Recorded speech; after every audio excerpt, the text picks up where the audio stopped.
Sitting outside at the house right now. Hopefully, it doesn't rain on me. It's a little gloomy, but I didn't care. I wanted some fresh air, so I'm out here.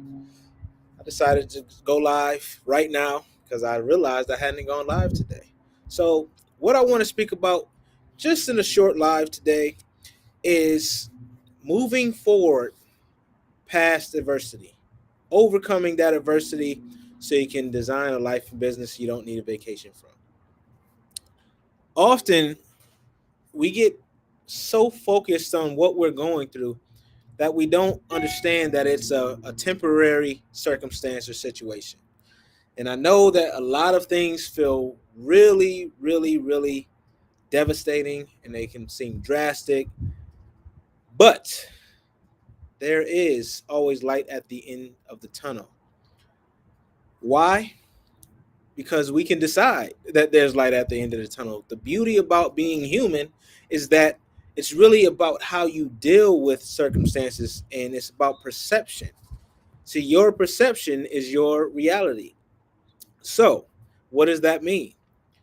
That means if we decide to slow down and see options and opportunities in the midst of the chaos, in the midst of that adversity, we'll be able to identify a way to make things better, a way to deal with the situation in a different way, right?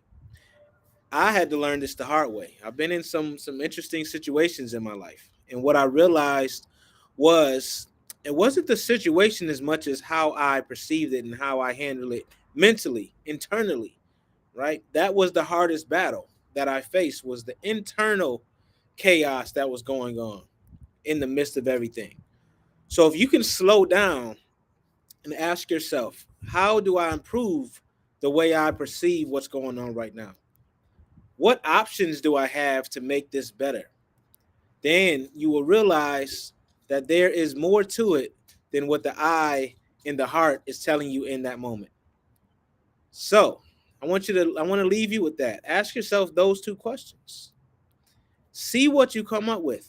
Whatever you're going through right now, see how you can overcome the adversity. See if you can change the perception of what is going on.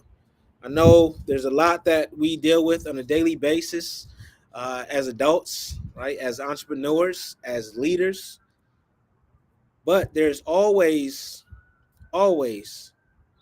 something you can do about it, no matter how dire it seems. And that starts with your perception. See, when you perceive that something can be changed, you usually find a way to change it. So, what is that one thing that you can change the way you're perceiving it right now and then decide to do something about it? Maybe it's a job that you're in, maybe it's a relationship that you're in, maybe it's your business. Maybe you're not getting it off the ground or stuck in a certain revenue uh, section. Maybe you haven't hit past a certain degree of revenue. So, look at that. How can you change that? What do you have within your power, within your control? Don't focus on all the other stuff. Focus on what you can control. And it starts within. So, with that, I will see you all tomorrow in the same place. I don't know the time yet, but I will be going live. Hold me accountable, people. Let me know what you want me to talk about. If there's anything that's pressing, I will be sure to talk about it. Remember, I'm here to help you design a life and business you don't need a vacation from. And I see you soon. Keep ascending.